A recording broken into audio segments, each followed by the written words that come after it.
and set words in Arabic and things like this. I don't know what I was thinking. I was just, my friend keeps saying that they'll pray for me, and that touched me. I thought, why are you wasting your prayers on someone like me? I'm not worth it. So I was aware of the prayers, and I don't know. I just asked, I'd like to try praying, but I was shocked to get this book and set positions and set words. Anyway, I started trying to do the prayers. Another issue, of course, was I was constantly being told to put God first, and this I just couldn't understand. How can you put a spiritual being before physical beings, before people, before your cars, before material things? How do you achieve this? So that was sort of fatal words as well, because then I went through a series of trials. My grandmother passed away, my auntie passed away, my real father passed away. I crashed my car, not for the first time. And every time something like that happened, I felt that it was a trial from God, that you put this before me, now taken away, now what are you going to do? And fortunately I would turn to God for comfort and get closer to God. So the next year I also did fasting, and the same pattern, 1 week on, 1 week off, 1 week on, 1 week off. And then the final year was there. Now, this issue about putting God first, there was still the problem of the girlfriend. That I just, no matter how much I loved God, the girlfriend was always going to be first. Sadly, we broke up, and so that was really the last barrier that was holding me back. So after about 3 years, now the only thing left was to go to the mosque. But I was still feeling, well, this is not a religion for Western people. This is for Asians. How would they accept me? And so I mentioned this to a few friends. They said, okay, we'll come with you, it's no problem. I said, no, this is something I've got to do myself. But it became a big issue. Now, as I said, by this time, I had put God first before everyone else, and that was a major achievement. But it was just this last thing was holding me back from feeling that I was a proper Muslim. Of course, when I first started looking into Islam, like everybody, I thought Islam was one. I never knew there was different groups or things like that. And in the beginning, I didn't want to get involved in any groups. As far as I was concerned, I wanted to be a good Muslim, and I'll follow the Holy Quran as best as I could. I didn't want to get into politics or anything like that. But the more you read, the more you understand the importance of the Prophet Messiah. And whilst the coming back of Jesus was never an issue with me, I never believed that Jesus was going to come back. So this wasn't an issue. But I felt that this person, I enjoyed what he said, I enjoyed his explanations, and I found him very reasonable. So if I was going to join a group, this would be the group that I would join. But I was still quite determined not to join any particular group at that time. But still I had to go to mosque. I felt that I would go to an Ahmadi mosque. So during that Ramadan, I was determined this time I'm going to do the whole month of Ramadan. And alhamdulillah, I achieved it. But I was also going to go to the mosque, but that I didn't achieve. Every time I found a reason, an excuse, and avoid going to the mosque. So in this way, the whole month of Ramadan passed. Still, I had not gone to the mosque. So now I decided, okay, I'll take a day off work and go for Eid. And those days, money was still quite important to me. And obviously now, what to do? I'm losing a day's work. So, there was no excuse now. So that sort of gave me the urge to go. So I was living in Wembley, but I drove to the London Mosque in Southfields. And I remember parking at the gate there and just waiting. And then I saw a family, and I went at the end of the family, joined that sort of family, and walked in with the family. Fortunately for me, that family walked straight into the London Mosque, so I went into the London Mosque there and sat myself down and waited for the prayers. So of course the Eid time, the Eid prayer is there, and suddenly there was all these Allahu Akbars, and I thought, oh no, I've been doing the prayers wrong.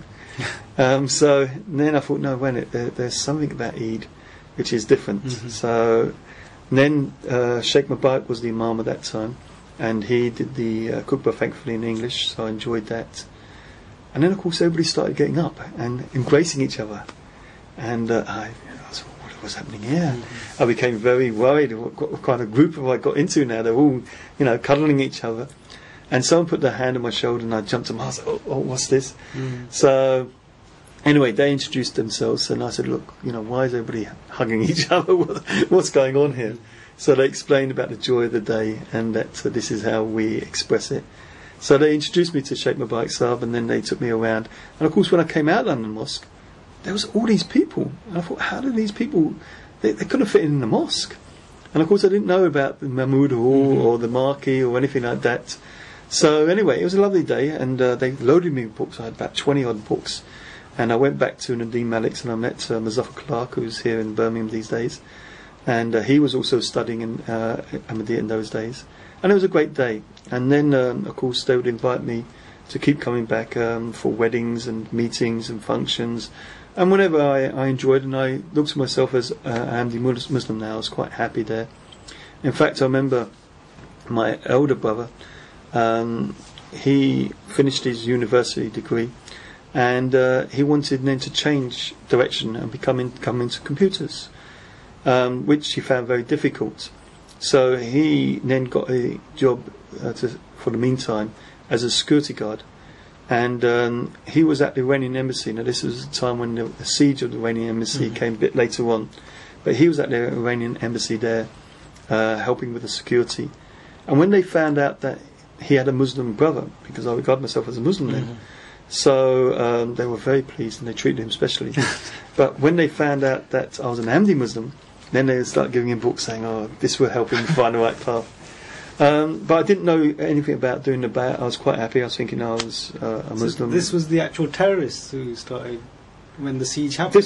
This was before the siege. Okay, he came there and he set the security up there, which helped actually when the siege came. But this was actually before that siege happened. So then one day I was around Nadeem Malik's, and I was with Zafar Clark, and he said he's done the Bayat. I said, what do you mean, what's a Bayat? So he said, well, you have to join and do the Bayat form. So I said, okay, I'll bring it on then. So Nadeem said, no, you should think about this. I said, what to think about? I didn't know you had to sign a Bayat form. As far as I'm concerned, I'm an Ahmadi. So he said, no, you should think about this. No, take your time. I was getting annoyed with him. I was saying, look, just bring the form. What are you holding me back? Why are you holding this back? So eventually he bought the form, and I read the 10 conditions, and I said, I can't sign this. So he said, well, what's the problem? I said, it's this last one, it's number 10. It says, you have to obey the Khalifa. I said, the Khalifas went bad in the past. In case this Khalifa goes bad, I'm not going to obey him if he's going bad. So he pointed out that, alhamdulillah, we believe in a living God, and if the Khalifa, God forbid, did go bad, obviously Allah would take him away. But the second thing was that we have to obey him in everything good. So if he did say something un-Islamic, then you didn't have to obey him. So then I didn't have any qualms, and so alhamdulillah I did the Bayat. When you were given the book, The Philosophy of the Teachings of Islam, how old were you? I would have been about 19. And how many years did it take after receiving that book before you were at the stage of saying that, yes, I will do Bayat? I was about 23, I think. 23. So it's about 4 years. 3-4 years, yeah. So were you a literary person? Were you someone who read a lot of books? No, I didn't like books in those days. So I didn't used to read much books. So you just picked up Philosophy of Teachings of Islam? I didn't pick, it was given to me. Yeah, it was given to you. It wasn't given a choice, I wouldn't have taken it. As I said, I didn't read books, so I was surprised to be given a book.